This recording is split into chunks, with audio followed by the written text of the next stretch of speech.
is the moment I waited for. I can't be broken. Hello everybody, Tim Boyle here along with Scott Oshman and our good friend Steve Hannan, defensive coordinator. Welcome to our first installment of Hannan's Huddle.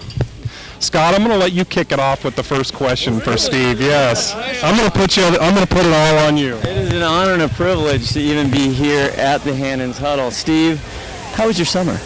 Oh, thanks for asking. Gosh, it was great. I didn't do anything at all. Yeah, I know. Didn't do anything at all. Just hung around the house and pet the dog and did some yard work. It was really good. Good. Watching film? Constantly watching film. All right. Lake Stevens, first one. I'm going to let Tim Boyle ask you actually the real questions about the offense and the defense. Okay. Maybe I'll stick around. I don't know. Something might come to mind. All right, now for the real question. So last year, Coach, you know, you guys kind of handled them pretty well. If you look at the score, you kind of gave up some points when second string was in, which I'm sure didn't make you very happy. But this year it's a little different. They really didn't lose a lot of their key position players. How are you feeling about tonight's game? Yeah, it's hard to get a feeling for the first game. It always is, because you don't really know what you have. And you really don't know what they have, or even schematically what they're going to do. You kind of know they're going to be in spread. They're going to have a one-back offense for the most part. But besides that, it's a whole new deal. So, we looked at what we did last year. We liked what we did last year. They switched quarterbacks. They got the Tony Eason's kid playing quarterback. Not quite the runner the other kid was. The runner kid's now a slot receiver and a really dangerous one. So he concerns us.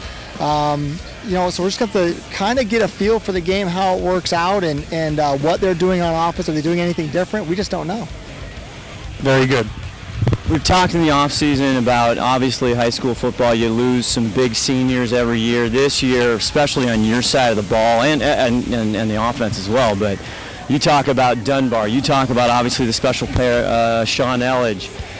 What are the kids, we talked about this in the offseason, you have linebacker new kids who need to step up, and you have defensive end pressure. Tell us about the new kids you're really looking to step up tonight in those big shoes. Yeah, there's a lot of them, isn't there? Busing is gone, and Jacobson's gone, and Dunbar's gone, and Palmer's gone, and Elledge is gone, and Marcos is gone. I didn't want to go through the list. I didn't want to get you too depressed. I didn't want to bring back the bad memories. But. Yeah, well, we think we have kids that are going to take their spots.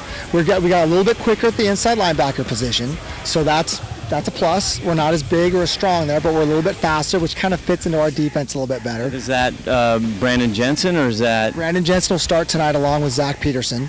Both of them are a little undersized, but they're fast guys, and they understand what we're trying to do on defense.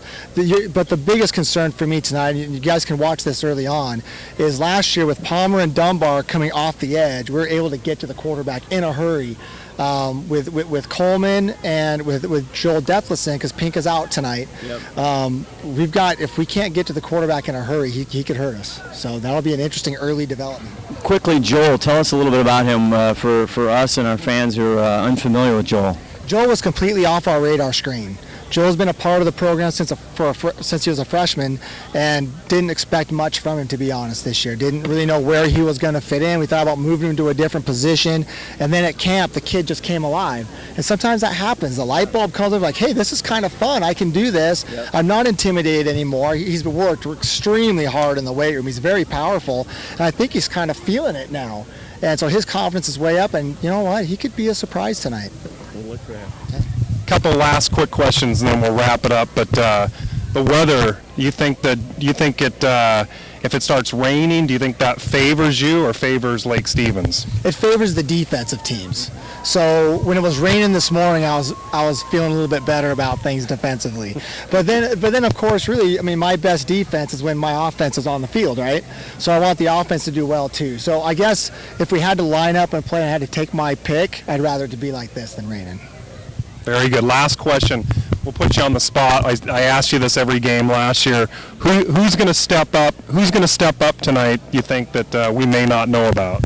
You know the guys that are going to be. You know Trey Chambers is going to be around the ball. You know Kainoa Wong is going to do something special. We're looking for the sleeper pick. Yeah, the sleeper pick. You know Mo's going to do something great. You know what? And we've talked about Josh Elvig. The kid's an athletic freak. He's very powerful. And the way that we're going to come off the edge tonight, he might be a guy you're calling a lot. Josh Elvig, ladies and gentlemen. Todd's up in the booth going crazy right now. All right, well, Coach, best of luck to you. We think it's going to be a great game, and we're excited about it. Thanks a lot.